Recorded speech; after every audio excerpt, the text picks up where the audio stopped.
that. So today we will discuss about the expansion of liquid or the second chapter on our thermal physics part. তো আগের দিন আমরা expansion of solid নিয়ে তার অনেক কিছু এক্সপ্রেশন প্রুফ এগুলো দেখেছি। তো অবভিয়াসলি এবার সেকেন্ড যে বডি তার এক্সপানশন নিয়ে আমরা পড়ব, that is expansion of liquid. তো ফার্স্ট অফ অল আমাকে একটা জিনিস কনসিডার করে নিতে হবে। Number first point, only volume expansion of liquid is happen obviously, কারণ দেখ আমরা সলিড এক্সপানশন পড়ার সময় তার লেন্থ এক্সপানশন, তার সারফেস এক্সপানশন এবং তার ভলিউম এক্সপানশন তিনটে আলাদা আলাদা করে পড়েছিলাম। কিন্তু লিকুইডের জন্য শুধুমাত্র ভলিউম এক্সপানশনটাই হবে। তার কারণ হচ্ছে liquid has no length and surface area as well as it also has no volume. লিকুইডের নিজস্ব কোনো আয়তন থাকে না। আমরা যে কন্টেনারে কোনো একটা লিকুইডকে নিই, সেই লিকুইড সেই কন্টেনারের ভলিউমটাকে আয়ত্ত করে নেয়। ক্লিয়ার? তাই শুধুমাত্র আমরা লিকুইডের ক্ষেত্রে দেখ ভলিউমই মাপতে পারি। কোনোদিনও তুই তরলের দৈর্ঘ্য প্রস্থ এসব তো মাপিস নি। অলওয়েজ কি মাপেছিস যে তরলটা বা জল কতটা পরিমাণ আছে বা কতটা আয়তন জুড়ে আছে বা কতটা মিটার কিউব জুড়ে আছে বা কত লিটার জল নিয়েছিস। তো litre, metre cube, centimetre cube এগুলো কিসের ইউনিট? আয়তনের ইউনিট। তাই লিকুইডের ক্ষেত্রে কিন্তু প্রথম টপিক যেটা মনে রাখতে হবে আমাকে, শুধুমাত্র এর কিন্তু ভলিউম এক্সপানশনই হবে। এইবার দেখ তাহলে অবশ্যই ভলিউম এক্সপানশন মানে ভলিউম এক্সপ্রেশন কোএফিসিয়েন্ট থাকবে, যাকে আমরা গামা বলছি। আস্তে আসবো যে গামার সম্বন্ধে আর প্রপার্টিজ আছে এর আসবো।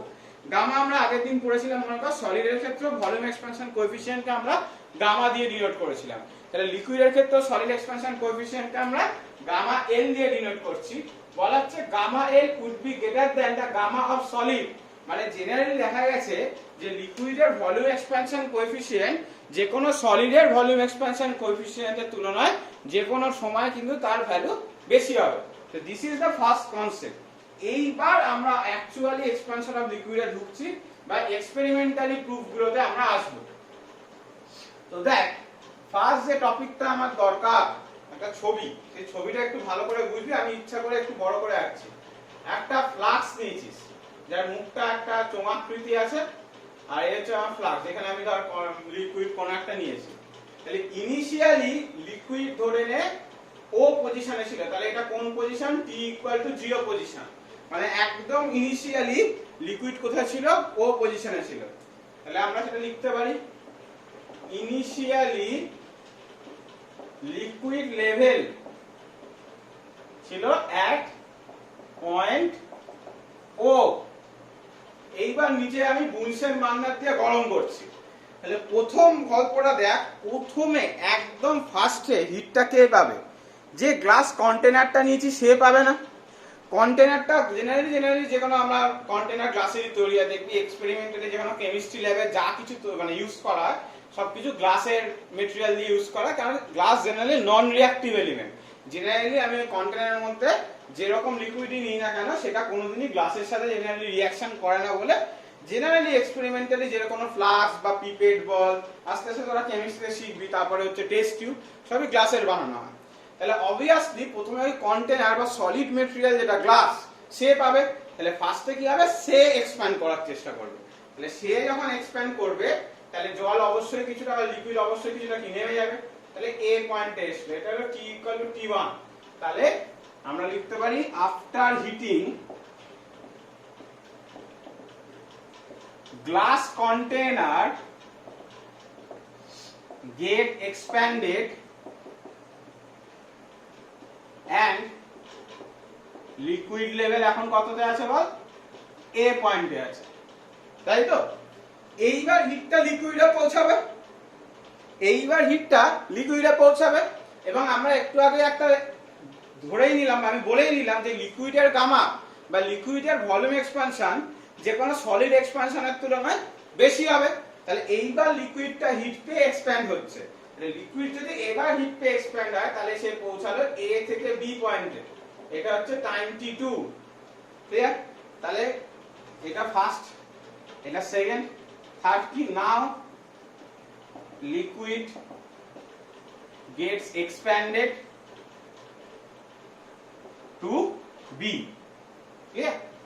তাহলে আমার এই তিনটে জিনিস হলো, আমি আরেকবার হয়ে যাচ্ছি। ও পয়েন্টে প্রথমে লিকুইড নামা ছিল, প্রথমে আমরা হিট করছি, গ্লাস কন্টেনারটা হিট পাচ্ছে প্রথম হিটটা, সেই জন্য কন্টেনারটা এক্সপ্যান্ড করছে, যার জন্য লিকুইডটা ও থেকে এ অবধি নেমে যাচ্ছে। তারপর লিকুইড হিট পাচ্ছে, এবং যেহেতু লিকুইডের গামা বা ভলিউম এক্সপ্যানশন কোএফিসিয়েন্ট যে কোনো সময় সলিডের তুলনায় বেশি, তাহলে এবার এ থেকে বি অবধি লিকুইডটা এক্সপ্যান্ডেড করছে। এই আমি এক্সপেরিমেন্টাল, এটা আমার অবজারভেশন। তাহলে বেসিক্যালি ভালো করে দেখতো, লিকুইডটা কোথা থেকে কোথা অবধি এক্সপ্যান্ড হলো? এ থেকে বি অবধি। এই যে আমি রিয়েলি বলে লিখছি, একটা কারণ আছে। তাহলে এ থেকে বি অবধি আসলে লিকুইডটা এক্সপ্যান্ড করলো, কিন্তু একজন অবজারভার যে খুব মাইনিউটলি এই জিনিসটাকে দেখছে না। আমি বারবার বলছি, এই যে প্রথমে দেখ ও থেকে এ তে যাবে, তারপর এ থেকে বি তে উঠবে, এই ঘটনাটা কিন্তু খুব তাড়াতাড়ি মাইক্রো সেকেন্ডের ফ্র্যাকশনে হবে। বেসিক্যালি ও থেকে এ তে যাওয়াটা মাইক্রো সেকেন্ডের ফ্র্যাকশনেই হবে, ঠিক আছে? তাহলে যে একজন অবজারভার খুব একটা ভালো অবজার্ভ করছে না এক্সপেরিমেন্টটাকে, বা ধরে নে সে গরম করতে দিয়ে বসিয়ে কোথাও চলে গেছে, ঠিক আছে, যে খুব একটা আগ্রহী নয় অবজারভার, তার কি মনে হবে? সে তো দেখে গেছিল ওতে জল আছে বা লিকুইড আছে, সে দেখবে যে বিতে কিছুক্ষণ বাদে এসে যখন দেখবে, সে দেখবে সে বিতে এসে পৌঁছেছে। বা কোন অবজারভার যদি কন্টেনারে এক্সপানশনটাকে নেগলিজেবল ধরে নেয়, কন্টেনারে এক্সপানশনটাকে কনসিডার না করে নেয়, কনসিডারই না করে, কারণ বেসিক্যালি ও থেকে এ তে যে জলটা নামছে সেটা ও ভাবছেই না বা কনসিডারই করছে না। জেনারেলি সলিডের গামা কম, কিন্তু সে যদি কনসিডারই না করে, এবং একজন অবজারভার এরকম হতে পারে যে ধর খেয়ালই করলো না, এটা এত তাড়াতাড়ি হচ্ছে, সে খেয়ালই করলো না বা মাইনিউটলি অবজার্ভ করলো না, তাহলে তার কি মনে হবে যে আসলে লিকুইডটা আমি দেখে গেছিলাম ইনিশিয়ালি ও পয়েন্টে ছিল, ফাইনালি বি পয়েন্টে পৌঁছেছে। তাহলে ওর মনে হবে লিকুইডটা কোথা থেকে কোথা অবধি গেল বল? ওর মনে হবে লিকুইডটা শুধুমাত্র ও থেকে বি অবধি গেল। ওর মনে হবে শুধু লিকুইডটা কোথা থেকে কোথা অবধি গেল? ও থেকে বি অবধি গেল, এবং একে বলা হচ্ছে অ্যাপারেন্ট। মানে আসলে তো সেটা হচ্ছে না, আসলে লিকুইড কোথা থেকে কোথা অবধি যাচ্ছে? এ থেকে ডাইরেক্টলি বি অবধি পৌঁছাচ্ছে। তাই আমার এখানে লিকুইডের ভলিউম এক্সপ্যানশনের দুটো টপিক আসবে। ফার্স্ট হচ্ছে রিয়েল এক্সপানশন অফ লিকুইড। তাহলে রিয়েল এক্সপানশন লিকুইড আমার এই ছবিতে কতটা? এ থেকে বি অবধি। এবং রিয়েল এক্সপানশন কখন হবে? Considering expansion of container. যদি আমি কন্টেনারের এক্সপানশনকে কনসিডার করি, তাহলে আমি লিকুইডের রিয়েল এক্সপানশনকে পাবো। আর একটা কি টপিক আসছে? অ্যাপারেন্ট এক্সপানশন বা আপাত প্রসারণ। একটা হচ্ছে প্রকৃত, একটা হচ্ছে তরলের প্রকৃত প্রসারণ, আর একটা হচ্ছে তরলের আপাত প্রসারণ। অ্যাপারেন্ট এক্সপানশন অফ লিকুইড, এটা কোথা থেকে কোথা অবধি হবে? ও থেকে বি অবধি। কখন হবে? নট কনসিডারিং, আমরা যদি কনসিডারই না করি এক্সপানশন অফ কন্টেনার, আমরা কন্টেনার এক্সপানশনটা যদি ওভারলুক করি। এবার বলবি দাদা অবশ্যই তো অ্যাপারেন্ট এক্সপানশনটা ভুল, তাহলে আমি কেন বেকার ওটা পড়ছি, আমার দরকারই নেই। কিন্তু কিছু কিছু ক্ষেত্রে যদি এমন লিকুইড এবং সলিডের কম্বিনেশন নিই, কিছু কিছু ক্ষেত্রে যদি এমন লিকুইড এবং সলিডের কম্বিনেশন নিই, মানে কন্টেনারটা সলিড দিয়ে তৈরি, তার ভেতরে লিকুইডটা রেখেছি, যে যাদের গামা তুলনামূলকভাবে অনেক বেশি, মানে সলিড লিকুইডের গামাটা অনেক বেশি সলিডের তুলনায়, মানে সলিডটা খুবই কম, তখন আমি সত্যিকারেই সলিডের এক্সপ্যানশন আমি দেখতেই পাবো না। এটা ভাবে এটা কিন্তু সত্যি প্র্যাকটিক্যালি যদি এরকম হয় যে লিকুইডের গামাটা খুবই বেশি আর সলিডের গামাটা খুবই কম, তখন ধর টেম্পারেচার তুই খুব কম চেঞ্জ করলি, ধর 0 থেকে 10 ডিগ্রি টেম্পারেচার নিয়ে গেলি, তুই কিন্তু শুধুমাত্র লিকুইডের এক্সপ্যানশনটাই খেয়াল করতে পারবি, কন্টেনার এক্সপ্যানশনটা কিন্তু খুব একটা খেয়াল করতে পারবি না, যেহেতু এতটাই কম কাজ করবে। ক্লিয়ার? তো তখন কিন্তু আবার অ্যাপারেন্ট এক্সপ্যানশনটা আসবে। তাহলে আমরা দু রকম লিকুইড এক্সপ্যানশন করলাম, একটা হচ্ছে রিয়েল এক্সপ্যানশন অফ লিকুইড, আর একটা হচ্ছে অ্যাপারেন্ট এক্সপ্যানশন অফ লিকুইড। তো এইগুলোর আমরা এখান থেকে কি কি পেতে পারি, এগুলোর ডেফিনেশন এবার আস্তে আস্তে আসবো। তাহলে ইনিশিয়ালি আমি বারবার বললাম একটা লিকুইডের শুধুমাত্র ভলিউম এক্সপ্যানশনই হবে, এবং ভলিউম এক্সপ্যানশন দু রকম হতে পারে। আমরা যদি কন্টেনার এক্সপ্যানশনকে ধরি তাহলে রিয়েল এক্সপ্যানশন অফ লিকুইড বা প্রকৃত প্রসারণ, আর যদি আমরা কন্টেনার এক্সপানশনকে না ধরি বা কনসিডার না করি তাহলে লিকুইডের অ্যাপারেন্ট এক্সপানশন। এই ছবিটা এখন থাকবে আপাতত 3-4টে প্রুফ অবধি, আমরা পরপর প্রুফগুলো করব। তো ফার্স্ট যে ডেফিনেশনটা আমাদের আসছে that is obviously what is real expansion of liquid and from ওখান থেকে আমরা কি কি জানতে পারি। তাহলে ফার্স্ট হেডিং আসবে রিয়েল এক্সপানশন অফ লিকুইড, ঠিক আছে। ডেফিনেশনটা হচ্ছে to an observer who is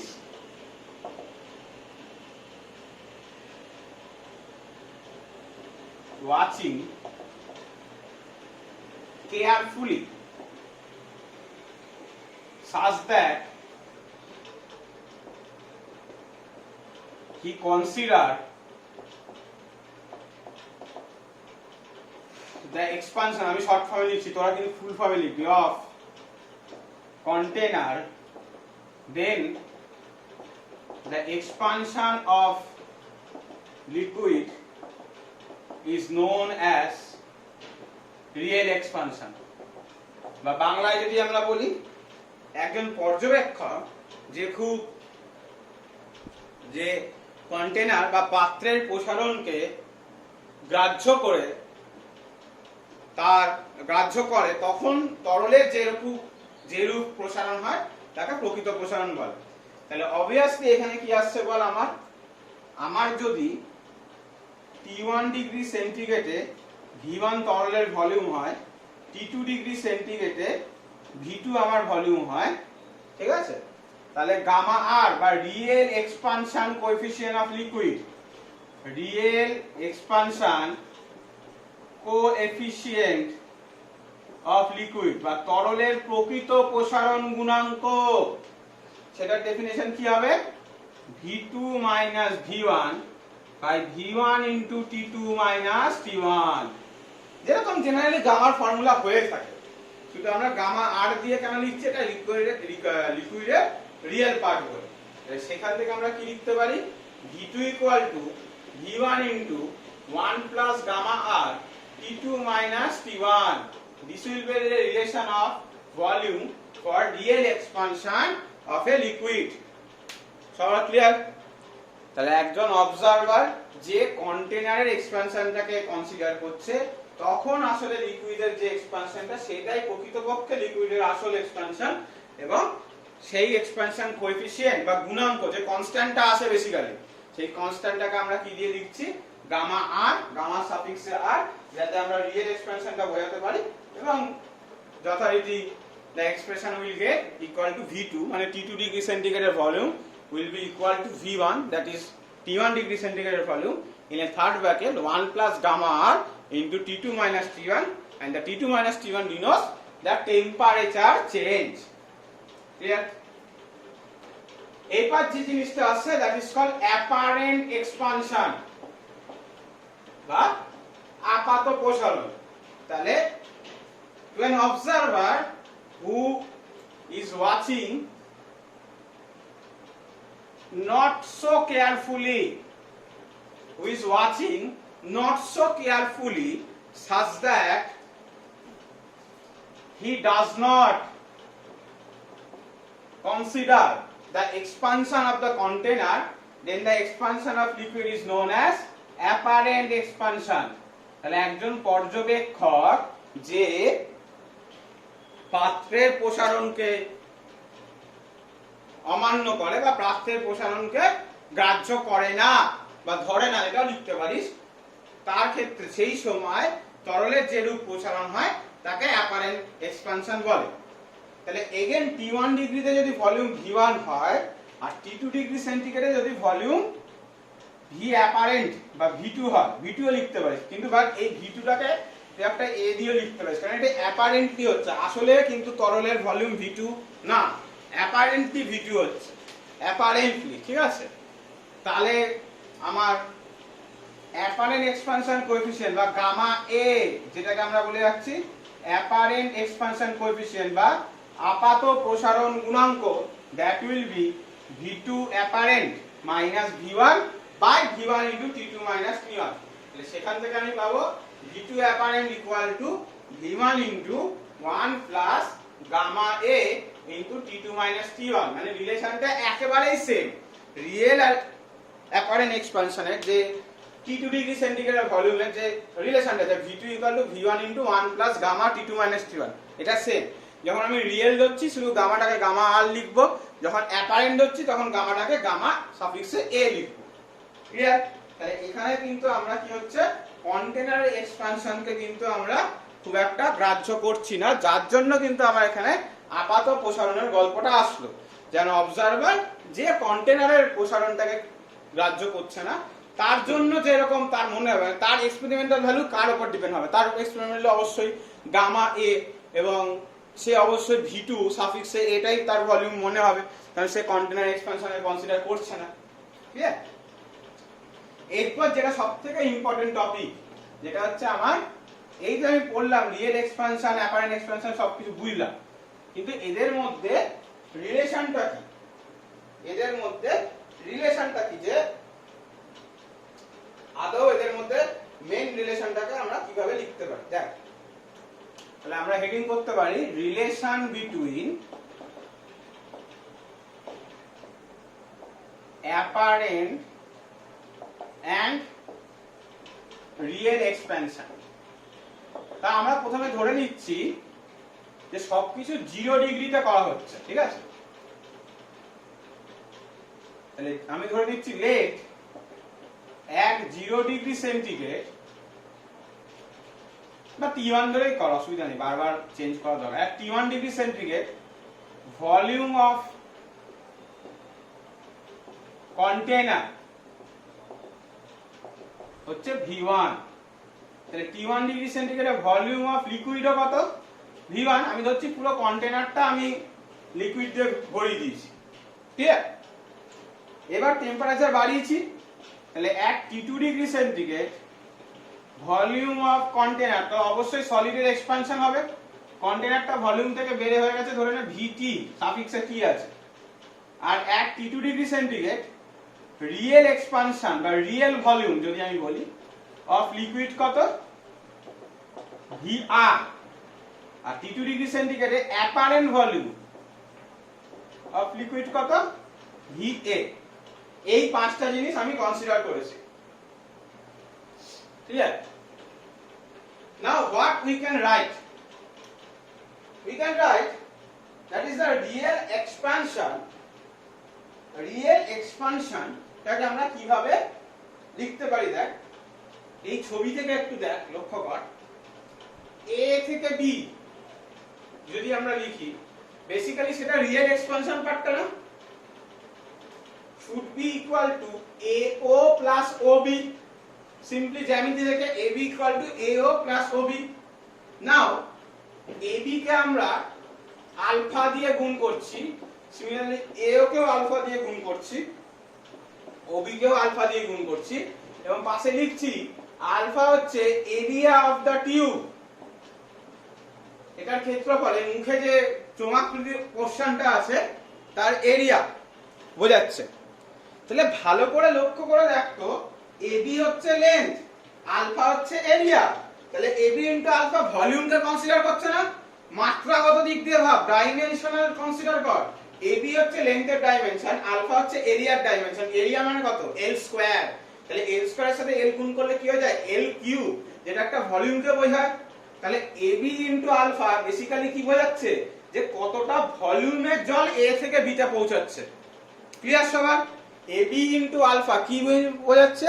যে কতটা ভলিউমের জল A পোরশন থেকে B তে পৌঁছাচ্ছে, মানে বেসিক্যালি ওটা কি বোঝাচ্ছে? ওটা রিয়েল এক্সপানশনটাকে বোঝাচ্ছে। এবার AO ইনটু আলফা হয়, AO ইনটু আলফা কি বোঝাচ্ছে?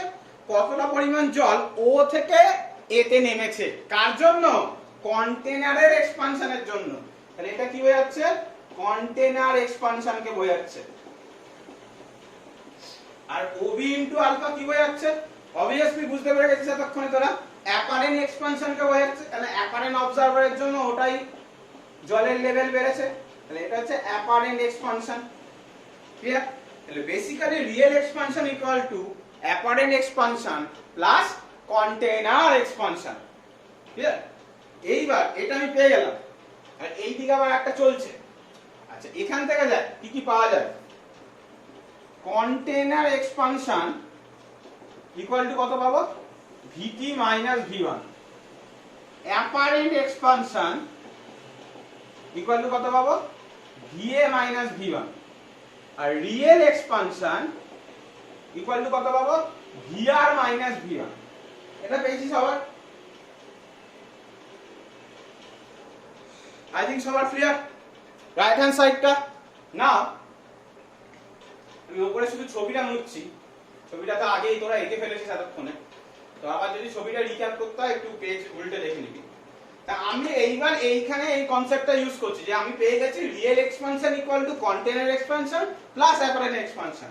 এবার রিয়েল এক্সপানশন মানে আমি জানি ভিআর মাইনাস ভি1 কে বোঝাতে চাইছি, কন্টেনার এক্সপানশন মানে আমি জানি ভিটি মাইনাস ভি1 কে বোঝাতে চাইছি, অ্যাপারেন্ট এক্সপানশন মানে আমি জানি ভিএ মাইনাস ভি1 কে বোঝাতে চাইছি। সব দিকে ভি1 ইনটু টি2 মাইনাস টি1 দিয়ে ভাগ করে দিলাম, ভিআর মাইনাস ভি1, ভি1 ইনটু টি2 মাইনাস টি1।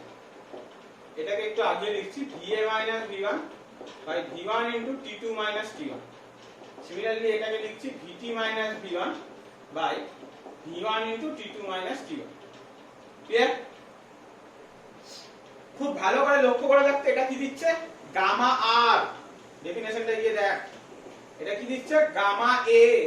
আর এটা কি দিচ্ছে, আগের দিনের থিওরিতে এটা কি ছিল, ভিটি কি ছিল, কন্টেনারের এক্সপানশন না, এটা আগের দিনের সলিড এক্সপানশনে পেয়ে যাবে। এটা কিসের দিচ্ছে, সলিডের এক্সপানশন দিচ্ছে। তাহলে আমরা রিলেশনটা পেয়ে গেলাম, gamma R should be equal to gamma A plus gamma S, মানে লিকুইডের সলিড এক্সপানশন কোএফিসিয়েন্ট হবে তার অ্যাপারেন্ট এক্সপানশন কোএফিসিয়েন্ট প্লাস যে কন্টেনারটা লিকুইডটা নিয়েছি সেই কন্টেনারটার গামা, মানে সলিড যে কন্টেনারটা নিয়েছি সেই কন্টেনারটার গামা।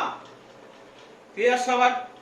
এবার অঙ্কে অনেক সময় কি করতে দেয়, অঙ্কে এটাকে এইভাবেও চেঞ্জ করা যায় ফর্মুলাটাকে, এটা তো লেখা হয়ে গেছে তোদের, এই ফর্মুলাটাকে অনেক জায়গায় অনেক বইতে দেখবি gamma R equal to gamma A plus 3 alpha S, এভাবেও লেখা যায়। কারণ অনেক অঙ্কে কি হবে, তোকে গামা আর বার করতে বলবে, গামা এ দিয়ে দেবে কিন্তু সলিডের গামা বলবে না, সলিডের কি বলে দেবে, সলিডের আলফাটা বলে দেবে। তোরা আগের দিন সবাই পড়েছিস যে alpha equal to beta by 2 equal to gamma by 3। এই রিলেশনটা পড়ার জন্য তো সবাই জানি যে সলিডের ক্ষেত্রে গামাকে কি লিনিয়ার এক্সপানশনের 3 গুণ বা 3 আলফা হিসেবে তুই ইজিলি লিখতে পারিস। ইজিলি লিখতে পারলে কি হবে, এরকম ভাবে তুই লিখতে পারিস, এরকম ভাবে বিটা দিয়ে লেখা যায়। তো বেসিক্যালি গামা আসল ফর্মুলায় আছে, তো অঙ্কে দেখবি বিটা আলফা পাওয়া থাকলে সেই অনুযায়ী আমরা সাবস্টিটিউট করে অঙ্কটাকে সলভ করার চেষ্টা করব। ঠিক আছে? তাহলে লিকুইডের আমরা দেখলাম কি ভলিউম, এক্সপানশন কোএফিসিয়েন্ট দেখলাম, তাদের মধ্যে রিলেশন দেখলাম। এবার অবভিয়াসলি এবার একটা জিনিস আসছে যেটা হচ্ছে density change, change of density with temperature. Obviously volume যদি পরিবর্তন হতে থাকে তাহলে অবশ্যই লিকুইডের আরেকটা যে কোয়ান্টিটি প্যারামিটার জন্য আমরা লিকুইডকে বোঝাতে পারি সেটা হচ্ছে ডেনসিটি। তাহলে লিকুইডের মাস তো অলওয়েজ কনস্ট্যান্ট, লিকুইড কেন, যে কোনো বস্তুর মাস তুই টেম্পারেচার বৃদ্ধি কর হ্রাস কর যাই কর, একটা বস্তুর মধ্যে তার বস্তুর ভর কতটা সেটা তো অলওয়েজ ধ্রুবক থাকবে, তাই তো? তাহলে দেখ আমরা ρ1 দিয়ে লিখছি m/v1, এটা কত, T1 ডিগ্রি সেন্টিগ্রেড। ρ2 দিয়ে লিখছি m/v2, এবার এটা কত, at T2 ডিগ্রি সেন্টিগ্রেড। একটু আগেই লিখলাম v2 = v1 * 1 plus gamma r T2 minus T1 real expansion coefficient. তাহলে সেই ভ্যালুটা যদি বসিয়ে দিই m/v1 1 plus gamma r T2 minus T1, তাহলে m/v1 টা কি দিচ্ছে বল, ρ1 দিচ্ছে। তাহলে ρ1 / 1 plus gamma r T2 minus T1। খুব ভালো করে পর্যবেক্ষণ করবি, এখানে একটা আমি এক্সপ্রেশন ইউজ করব, that is ρ2 = ρ1 * 1 plus gamma r T2 minus T1। যদি উপরে এটাকে তুলে লিখি টু দি পাওয়ার -1 হবে না, টু দি পাওয়ার -1 হবে তো। এইবার পুরো একটা আলাদা কনসেপ্ট যায়, এটা বারবার তোদের ম্যাথমেটিক্যাল ফিজিক্সে বলেছি, binomial expansion 1 plus x to the power -n। যদি এরকম দেখতে কোনো সিরিজ থাকে বা এরকম দেখতে কিছু আসে, কিন্তু এখানে আরো কিছু কনসিডারেশন আছে। কি কনসিডারেশন আছে, যেটা মাস ইম্পর্টেন্ট কনসিডারেশন, যে এখানে hair x should be much less than 1, যে x এর ভ্যালু যদি 1 এর তুলনায় অনেক কম হয় তাহলে এক্সপ্রেশনটা কি হবে 1 minus nx plus n into n minus 1 by 2 factorial into x square plus n into n minus 1 into n minus 2 by 3 factorial into x cube এরকম চলতে থাকবে। সরি এটা মাইনাস হবে, যেহেতু এখানে মাইনাস এর আছে মাইনাস প্লাস মাইনাস অল্টারনেটিভলি হতে থাকবে, তাহলে এরকম এই অবধি চলতে থাকবে এটা। এবার ভালো করে দেখ x এর ভ্যালু যদি খুবই 1 এর থেকে ছোট হয় তাহলে x এর স্কয়ারের ভ্যালু 1 এর থেকে আরো ছোট হবে, x কিউবের ভ্যালু আরো ছোট হবে। তাহলে আমি যদি সেই ভ্যালুগুলোকে নেগলিজেবল ধরি, অনেকেরই বারবার এই নেগলিজেবল ধরাটাতে অসুবিধা আছে। আমি সবাইকে এটা আগের দিনও গ্রুপে বলেছি, দেখ অ্যাডিশনে নেগলিজেবল ধরা সুবিধা, গুণ করার সময় কিন্তু আমরা নেগলিজেবল বা ভাগ করার সময় কিন্তু নেগলিজেবল ধরা করছি না। এখানে দেখ অ্যাড করছি, দেখ 1 minus nx plus something into x square plus something into s2, মানে এগুলো অ্যাডিশনে আছে বা সাবট্রাকশনে আছে। এই অ্যাডিশন বা সাবট্রাকশনে একমাত্র নেগলিজেবল কনসেপ্টটা ইউজ করা যায়। তাহলে x এর ভ্যালু যদি খুব কম হয় তাহলে x এর হায়ার টার্মস গুলো খুব মানে বাদ দিতে পারি, কারণ ওগুলো আরো কম, তো ওগুলো যোগ রাখি বা বিয়োগ রাখি খুব একটা ডিপেন্ডেন্স আসবে না। তো তখন এই ইকুয়েশনটা অলমোস্ট, আচ্ছা এই সাইনটাকে অলমোস্ট ইকুয়াল বলে, কেন একেবারে তো ইকুয়াল না, ঢেউ কারণ। তাহলে এটাকে কি লেখা যায় 1 minus nx লেখা যায়। এই কনসিডারেশনটা কিন্তু ফিজিক্সে সব জায়গাতে ইউজ করা হয়, অনেক জায়গাতে। এইবার ফিরে আসি এটার কথা। এবার অবভিয়াসলি লিকুইডের গামা মানে হচ্ছে 10 to the minus 8 অর্ডারে, মানে সেটা অনেক কম। তাহলে এটা স্কয়ারটা কততে যাবে 10 to the minus 16 অর্ডারে, তাহলে কিউব যাবে কত 24 অর্ডারে, তাহলে ওগুলো আরো বাদ গেল। তাহলে সত্যিকারের এই কনসেপ্টটা আমি এখানে ইউজ করতে পারি যে এই ভ্যালুটাকে আমি যদি পুরোটাকে x ধরে নিই তাহলে জিনিসটা দেখো 1 plus x to the power minus n, যেখানে n এর ভ্যালু দেখ 1, তাহলে ফর্মুলাটা আসলে কি হবে বল 1 minus nx, যেন মনে হবে পাওয়ারটা নিচে নেমে এসেছে, তাহলে পাওয়ারটা নিচে নেমে আসলে কি হবে 1 minus nx, n এ কি আছে 1 আছে, তাহলে gamma r into t2 minus t1। ঠিক আছে, এই পুরো জিনিসটাকে x কনসেপ্ট, তাহলে ρ2 equal to ρ1 into 1 minus gamma r into t2 minus t1, মানে যত উষ্ণতা তুই বৃদ্ধি করবি ডেনসিটি বা ঘনত্ব কিন্তু হ্রাস পেতে থাকবে। সেটা হওয়া উচিত ছিল, কারণ আমার যদি ভলিউম বৃদ্ধি পায় তাহলে ডেনসিটি হ্রাস পাবে, কারণ ভর তো পরিবর্তিত হচ্ছে না। দেখ ডেনসিটির সাথে ভলিউমের কি ইনভার্স রিলেশন, তো তাহলে ভলিউম তো টেম্পারেচার বাড়লে বৃদ্ধি পাচ্ছে আমরা দেখলাম, তাহলে অবভিয়াসলি টেম্পারেচার বৃদ্ধি পেলে যদি ভলিউম বৃদ্ধি পায় তাহলে অ্যাজ ওয়েল অ্যাজ কি হবে বল ডেনসিটি কিন্তু হ্রাস পাবে। ঠিক আছে,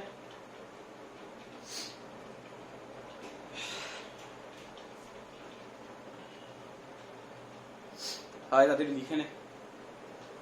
এরপর আমরা যে টপিকটায় আসছি সেটা খুব ইম্পর্টেন্ট টপিক, তার জন্য তাদের 9 10 এর একটা কনসেপ্ট লাগবে, তাকে বলা হচ্ছে প্লবতা বল বা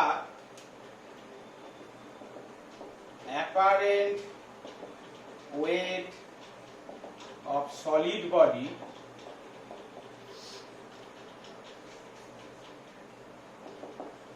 ইমার্সড ইন লিকুইড। আমরা একটা একটা করে টপিক করব। 9 10 এ তোরা অবভিয়াসলি আমার মনে হয় না পড়াশোনা আদৌ করেছিস বলে, পড়াশোনা করলেও তো মুখস্থ করেছিস, committing to memory and vomiting to the paper. তো অর্ধেক লোকজন তো কনসেপ্ট ওয়াইজ বুঝিস না, তো আমাকে কনসেপ্টটা মনে রাখতে হবে। দেখ আমি অলওয়েজ বলি ফিজিক্স এমন একটা সাবজেক্ট, যে সাবজেক্ট তুই যদি মুখস্থ করতে যাস সাবজেক্টটা কিন্তু খুব কঠিন লাগবে, কেন এত কিছু আছে তুই মুখস্থ করে ফুল পাবি না, আর এত বড় বড় ফুল।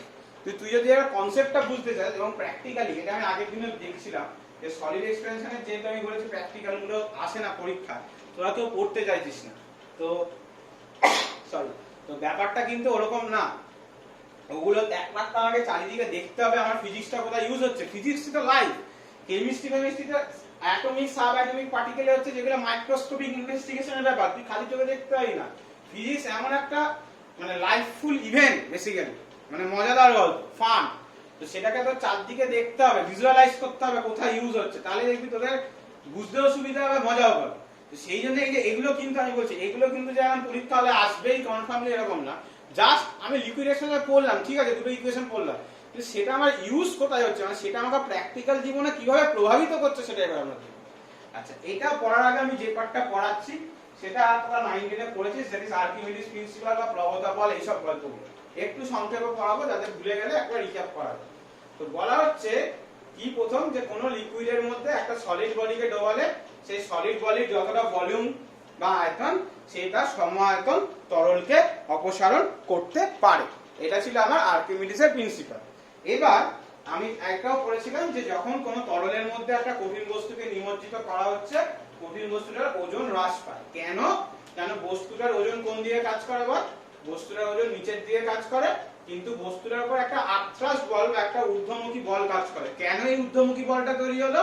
কেন এই সলিড বস্তুটা কিছুটা আয়তনের জল বা তরলের জায়গায় নিজেকে নিজে সম আয়তনের তরলকে অপসারণ করে ওই জায়গাটা নিজে দখল করে নিয়েছে। ঠিক আছে?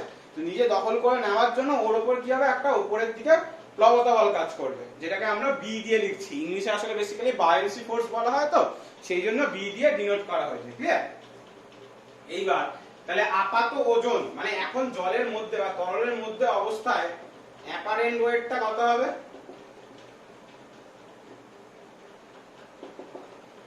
জলের নিমজ্জিত অবস্থায় যদি ওয়েট W প্রাইম আমি মাপি, তাহলে সেটা নিশ্চয়ই W মাইনাস P হবে। কেন W বেশি হলো, B কম হলো? ভালো করে দেখ, বস্তুটার ওজন বেশি বলে সে আরো নিচের দিকে যেতে চাইবে, কিন্তু যদি বস্তুর উপর প্লবতা বল বেশি হয় তাহলে কিন্তু বস্তুটা ভাসমান। কিন্তু আমরা বলছি এখানে সম্পূর্ণ নিমজ্জিত অবস্থায়, কমপ্লিটলি ইমার্স। কারণ শোলা, যেমন শোলার ক্ষেত্রে কি হয়, প্লবতা বল বেশি দেন ইজ ওজন, তাই শোলা কিন্তু জলের উপর ভাসে। কিন্তু আমরা এখানে কঠিন বস্তু বলছি, যে কিন্তু জলের তলায় যেতেই থাকবে, মানে তার ওজনটা বেশি। এবার সবাই তোরা ভেক্টর পড়েছিস, অবভিয়াসলি যে ভেক্টরের ভ্যালু বেশি তার থেকে কম ভেক্টরের ভ্যালু বাদ দেবো, W মাইনাস B। ঠিক আছে? তাহলে সেখান থেকে আমরা প্লবতা বলের মান বার করতে পারি। দেখ, W মাইনাস W প্রাইম। তাহলে প্লবতা বলের মান কি হলো? W মানে হচ্ছে অ্যাকচুয়ালি বস্তুটার ওজন কত, বা actual weight in air minus apparent weight in liquid. এটা মাইনাস, তাহলে এটা বিয়োগ করলে আমরা কি পাবো? প্লবতা বল বা বায়োন্সি ফোর্সটা পাবো। এটা আমাকে কি দেবে? বায়োন্সি ফোর্সটার ভ্যালুটা দেবে। ক্লিয়ার? প্লবতা বলের মানে তাহলে হচ্ছে বায়ু মাধ্যমে বস্তুর ওজন মাইনাস তরল মাধ্যমে বস্তুর ওজন। এইবার প্লবতা বল আরো দুটো জিনিসের উপর নির্ভর করে। তোর বায়োন্সি ফোর্স কি কি বিষয়ের উপর নির্ভর করে? এক, volume of the solid body immersed বা ইমার্সড বলবো আমি, immersed volume of the solid body. দুই নাম্বার হচ্ছে ডেনসিটি অফ লিকুইড। তাহলে কার উপর ডিপেন্ড করে? যে সলিড বডিটা আমি ডোবাচ্ছি তার ভলিউমের কতটা পার্সেন্ট ডোবাচ্ছি, মানে কতটা আয়তনের তরল অপসারিত হচ্ছে বেসিক্যালি। কারণ আর্কিমিডিস অনুযায়ী যতটা আমি ডোবাবো ততটা সম আয়তন তরলই অপসারিত হবে। আর ডেনসিটি অফ লিকুইড মানে লিকুইডের ঘনত্বের উপর নির্ভরশীল। তাহলে বায়োন্সি ফোর্সকে আরেকভাবে লেখা যায় V into rho of liquid into G। এটাও কিন্তু বায়োন্সি ফোর্সের ভ্যালু। ভিটা কি? কতটা ভলিউমে লিকুইডটাকে ডুবিয়েছি, মানে সরি লিকুইডের মধ্যে তরল কঠিন বস্তুটাকে ডুবিয়েছি, মানে কতটা পরিমাণ ইমার্সড আছে। রো এলটা কি? লিকুইডের ডেনসিটি। আর জিটা কি? অভিকর্ষজন। এটা তোরা আগেও পড়েছিস। তাহলে আমার প্লবতা সম্বন্ধে একটা ছোটখাটো ব্রিফ একটা আইডিয়া হলো যে প্লবতা বলের মান দুটো পেলাম, একটা হচ্ছে V rho L into G, একটা হচ্ছে actual weight minus apparent weight. সবার এটা ক্লিয়ার হলো কি হলো না? বায়োন্সি ফোর্সের আমরা দুটো ভ্যালু পেলাম, একটা হচ্ছে কতটা বস্তু নিমজ্জিত অংশ into density of the liquid into g, আর একটা হচ্ছে বায়ু মাধ্যমে বস্তুর ওজন মাইনাস তরল মাধ্যমে বস্তুর ওজন। ক্লিয়ার? তো এটা খাতায় লিখতে পারিস বা সাইডে লিখে রাখতে পারিস। বেসিক্যালি এটা আবার পড়তে হবে, তোদের হাইড্রোস্ট্যাটিক্স বলে 11 একটা চ্যাপ্টার আছে, তখন আমি আবার পড়াবো ডিটেইলসে। আমাদের সেই কনসেপ্টটা একটু লাগবে। আর এটা যেহেতু 9 10 এ তোরা পড়েছিস, আই থিংক এই পার্টটা অসুবিধা হওয়ার কথা না। এইবার আমরা এই গল্পটায় আসি যে হট করে আমরা এক্সপ্যানশন অফ লিকুইড এই প্লবতা বলটন নিয়ে হট করে এরকম আমরা আলোচনাটা কেন শুরু করে দিলাম। দেখ, আজকে আমি একটা কন্টেনার নিয়ে তার মধ্যে জল নিয়ে যদি বা লিকুইড নিয়ে যদি আমি একটা বস্তু ডোবাই, নিমজ্জিত করি, দিয়ে আমি যদি টেম্পারেচার বৃদ্ধি করতে থাকি, তাহলে অবভিয়াসলি এই যে সলিড পদার্থটা নিয়েছি টেম্পারেচার বৃদ্ধি করলে কি হবে বল? সেও ভলিউমে এক্সপ্যান্ডেড হবে। তাহলে সে যদি ভলিউমে এক্সপ্যান্ড হয় তার দ্বারা অপসারিত তরলের আয়তনও বৃদ্ধি পাবে। তাহলে তার দ্বারা অপসারিত তরলের আয়তন যদি বৃদ্ধি পায়, কেন আর্কিমিডিস বলে গেছে বস্তুর আয়তন যতটা সম্পূর্ণ নিমজ্জিত অবস্থায় সম আয়তন তরল অপসারণ করবে। তাহলে বস্তুর আয়তন যদি বৃদ্ধি পায়, সম-আয়তন তরল অপসারণের পরিমাণও বৃদ্ধি পাবে। তাহলে সেই ক্ষেত্রে কি বল, প্লবতা বলের মানও বৃদ্ধি পাবে। এবং প্লবতা মানে বি এর ভ্যালু যদি চেঞ্জ হয়ে যায়, তাহলে অ্যাপারেন্ট ওয়েটের ভ্যালু চেঞ্জ হবে। অ্যাজ ওয়েল অ্যাজ টেম্পারেচার যদি ইনক্রিজ করি, লিকুইডের ডেনসিটি কি হয়, হ্রাস পায়, তাই তো। আবার প্লবতা বলের মান দেখ লিকুইডের ডেনসিটির উপরও ডিপেন্ড করে। তাহলে লিকুইডের ডেনসিটির উপরও যদি ডিপেন্ড করে প্লবতা বলের মান, এবং সেই সময়ও যদি হ্রাস পায়, তাহলে কি হবে, আমার অ্যাপারেন্ট ওয়েটের উপর একটা এফেক্ট পড়ছে। এইবার আমরা সেটা কি করে বার করব সেটা একটু দেখ।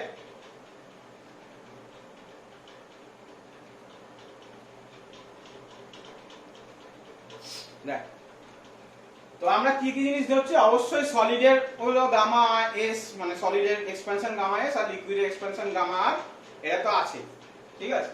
আমরা কি কি ধরছি, ফার্স্টে ওয়েট অফ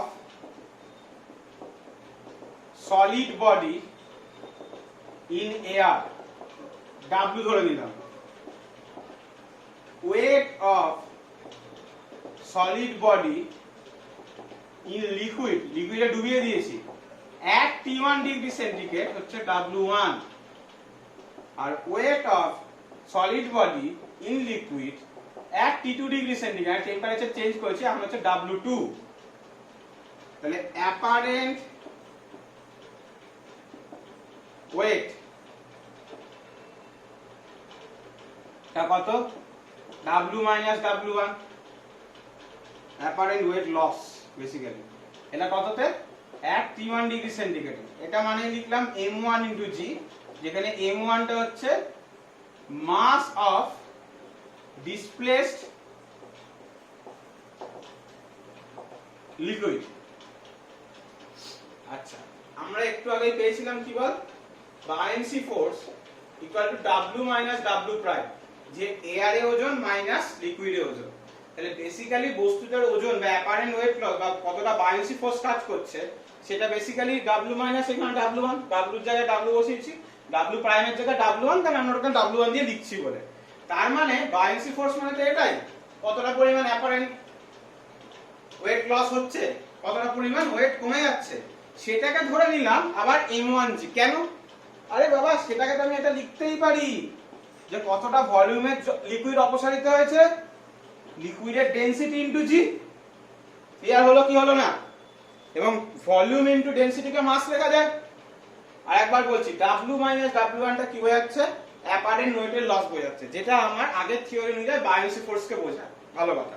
আবার বায়ান্সি ফোর্স আমরা মানে কি জানি, কতটা পরিমাণ তরল অপসারিত হয়েছে ইনটু তরলের ঘনত্ব ইনটু জি। তাহলে V1 ইনটু ρ1 ইনটু জি, কেন V1 ধরে নিচ্ছি T1 ডিগ্রিতে, তাহলে V1 টা আমরা এখানে লিখতে পারি। তাহলে V1 টা হচ্ছে volume of displaced liquid, similarly ρ1 টা হচ্ছে বল density of liquid at T1 degree centigrade. তাহলে ρ1 টা কি, density of liquid at T1 degree centigrade, এবং V1 ρ1 মানে ভলিউম ইনটু ডেনসিটি কে মাস লেখা যায়, তাহলে m1। তাহলে বেসিক্যালি আমরা কি কতটা লিকুইডের মাস ডিসপ্লেস হচ্ছে, যতটা লিকুইড তার মাস পাচ্ছি। এইবার দেখ, এবার T2 ডিগ্রিতে আয়, তাহলে T2 ডিগ্রিতে কি হচ্ছে, W মাইনাস W2 হচ্ছে apparent weight loss at T2 degree centigrade. সেটাকে আমরা m2g লিখে দিচ্ছি, বা সেটাকে আমরা V2 ρ2g লিখতে পারি, কারণ সলিড বডিটা ভলিউমে বাড়বে। সলিড বডিটা যদি ভলিউমে V1 থেকে V2 হয়, তাহলে আগে লিকুইড ডিসপ্লেস কত হচ্ছিল, V1 পরিমাণ, কারণ সম-আয়তন তরল অপসারণ করবে। এখন সলিড বডিটা ভলিউম V1 থেকে বেড়ে V2 হয়েছে, তাহলে এখন কতটা পরিমাণ তরল অপসারণ করবে, V2 পরিমাণ। আগে ডেনসিটি ছিল ρ1, এখন ডেনসিটি কমে গিয়ে হচ্ছে ρ2। ক্লিয়ার কি ক্লিয়ার না? আই থিংক সবার ক্লিয়ার হওয়া উচিত। নাও কি করা হচ্ছে দেখ, নাও V2 ρ2 এটাকে আমি কি লিখতে পারি,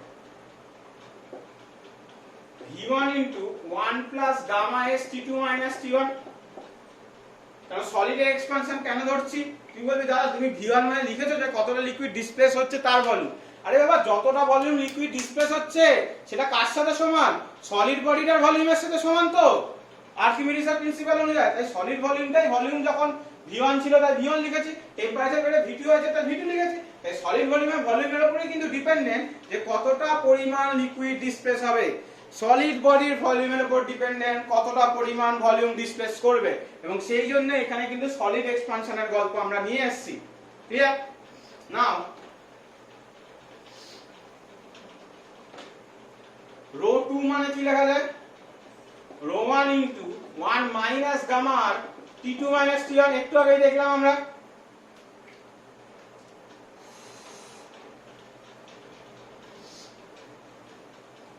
তাহলে এই ভ্যালুগুলো যদি আমরা বসিয়ে দিই তাহলে পাচ্ছি V2 rho 2 G equal to V1 rho 1 G, G দিয়ে দুদিকে গুণ করেছি, ঠিক আছে, ইকুয়াল টু 1 মাইনাস কমন নিলাম, কেন কমন নিলাম বোঝাচ্ছি, gamma R minus gamma S T2 minus T1। আচ্ছা, প্রথম একটা গল্প দেখ, এই টার্মটার সাথে এই টার্মটা যদি আমি গুণ করি তাহলে টোটাল 4টে টার্ম পাবো, আর ফোর্থ টার্মটাকে আমরা বাদ দিচ্ছি, কেন, গামা আর বলেইছিলাম 10 টু দি পাওয়ার মাইনাস 8 অর্ডারে, আর গামা এস আগের লেকচারে বলেছি 10 টু দি পাওয়ার মাইনাস 6 অর্ডারে। তাহলে এদের গুণ করলে 10 টু দি পাওয়ার মাইনাস 14 হয়ে যাচ্ছে, যেটা খুবই কম।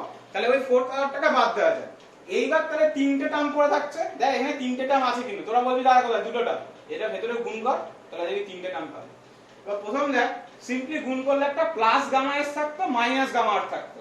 তাহলে আমি এটাকে এইভাবে লিখতেই পারতাম যে 1 plus gamma S minus gamma R into T2 minus T1, কিন্তু এভাবে আমি লিখলাম না।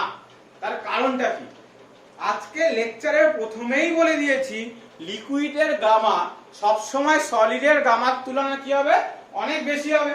তাই গামা আর কে, গামা একটা লিকুইডের গামা, গামা এস তো সলিডের, তাহলে gamma R minus gamma S, এই জিনিসটাকে পজিটিভ বানানোর জন্য আমি একটা মাইনাস কমন নিয়ে নিলাম। ক্লিয়ার? আচ্ছা, তাহলে এটা কি পাচ্ছি বল, M2G, এটা পাচ্ছি M1G into 1 minus gamma R minus gamma S into T2 minus T1। তাহলে প্লবতা বল M2G মানে কি ছিল, ইনিশিয়াল ফাইনাল প্লবতা বল ইকুয়াল টু ইনিশিয়াল প্লবতা বল into 1 minus gamma R minus gamma S into T2 minus T1। তাহলে প্লবতা বল কি হয়, টেম্পারেচার বৃদ্ধি পেলে প্লবতা বল কি করছে রে, হ্রাস পাচ্ছে। কেন, gamma R minus gamma S একটা পজিটিভ কোয়ান্টিটি দেবে, কিন্তু এখানে মাইনাস আছে সামনে, তাহলে প্লবতা বল উষ্ণতা বৃদ্ধি পেলে হ্রাস পাবে। কিন্তু এখানে এখন এই প্রমাণটা শেষ হয়নি, সেই প্রমাণটা কি, তাহলে আমি পেলাম কি, M2G এর ভ্যালু M1G এর থেকে ছোট, M2G কম, কারণ 1 মাইনাস আছে। তাহলে আমরা কি পাচ্ছি, M2G is less than M1G। এখন M2G মানে দেখ লেখা যায় W মাইনাস W2, এই লেখাগুলোতে ফিরে যাও, আর এখান থেকে W মাইনাস W1, তাহলে ঘুরিয়ে দিলে W2 গ্রেটার দ্যান W1 হবে। এটা তো সবাই জানিস, W দুদিক দিয়ে কাটলো, তাহলে মাইনাস W2 আর মাইনাস W1 পড়ে থাকলো, মাইনাসটা তুলে দিলে, আই থিংক তো এটা সবার জানা উচিত, -3 লেস দ্যান -2, উল্টে দিলে ইনইকুয়ালি সাইনটা মাইনাস সাইন, তুলে দিলে ইনইকুয়ালি সাইন উল্টে যায়, এটা সবার জানা উচিত, না জানলে আর কিছু করার নেই। তাহলে W2 গ্রেটার দ্যান W1, তাহলে এখান থেকে আমরা কি বলছি, যে apparent weight of body in liquid increases with temperature. তাই হওয়াই উচিত, অ্যাপারেন্ট লিকুইডের মধ্যে বডির অ্যাপারেন্ট ওয়েট কি ছিল, W মাইনাস B ছিল, মানে বস্তুর আসল ওজন মাইনাস প্লবতা বল। আমরা এই সূত্রটাই দেখতে পাচ্ছি, প্লবতা বল কমে যাচ্ছে, তাহলে অ্যাপারেন্ট ওয়েট বৃদ্ধি পেয়ে যাবে। মানে যত তুই টেম্পারেচার বাড়াবি, লিকুইডের মধ্যে কোনো একটা সলিড বডিকে ডুবিয়ে দিলে ওই নিমজ্জিত অবস্থায় বস্তুটার যে ওজন অ্যাপারেন্ট ওয়েট নিমজ্জিত অবস্থায়, সেটা কিন্তু আস্তে আস্তে কি হবে, বৃদ্ধি হতে থাকবে। কেন কি, প্লবতা বলটা কি হচ্ছে বল, হ্রাস পাচ্ছে। ক্লিয়ার? প্লবতা বলটা যেহেতু হ্রাস পাচ্ছে, সেই জন্য অ্যাপারেন্ট ওয়েটটা কিন্তু বৃদ্ধি পাবে। বুঝতে পেরেছিস?